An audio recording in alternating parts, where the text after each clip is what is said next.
प्यारे बच्चों क्वेश्चन दिया गया है ए एक वर्ग आव्यूह है, सिद्ध कीजिए ए प्लस ए डैश एक सममित आव्यूह है तथा ए माइनस ए डैश एक विषम सममित आव्यूह है। आइए बच्चों देखिए कैसे सोल्व करना है इसको। ए एक वर्ग आव्यूह है और ए प्लस ए डैश सममित आव्यूह है। सममित आव्यूह के लिए अगर इसका होल डैश इसी के इक्वल आता है तो सममित आव्यूह होगा। तो ए प्लस ए डैश का होल डैश निकालिएगा आप। होल डैश जब भी हम निकालते हैं तो ये डैश दोनों के ऊपर लगा देते हैं, इसके भी और इसके भी, यानी कि ए डैश प्लस ए डैश का होल डैश। अब आप एक काम कीजिएगा, ए डैश प्लस ए डैश का अगर हम डैश करते हैं यानी कि एक के बाद अगर हम 2 बार डैश लगाते हैं तो वो ये दोनों डैश हट जाते हैं, यानी कि केवल ए बच जाता है हमारे पास।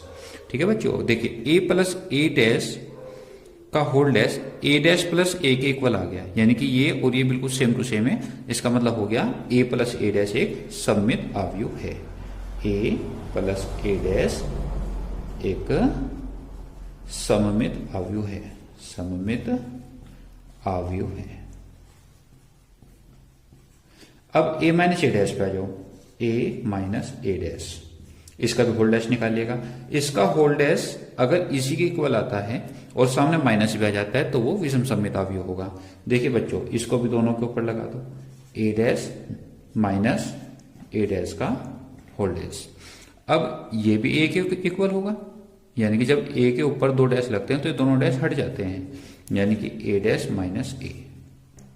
इक्वल तो आए नहीं क्योंकि यहाँ पे ए डैश नेगेटिव है, यहाँ ए डैश पॉजिटिव है। यहां से माइनस कॉमन निकालो, जब माइनस कॉमन निकालेंगे ये तो हो जाएगा प्लस का ए, ये हो जाएगा माइनस का ए डैश। देखिए बच्चों ए माइनस ए डैश, ए माइनस ए डैश, इसका होल डैश इसी के इक्वल आ गया लेकिन माइनस के आगे माइनस भी आ गया ना, तो इसका मतलब ए माइनस ए डैश एक विषम सममित आव्यूह है। ए माइनस ए डैश एक विषम सममित आव्यूह है।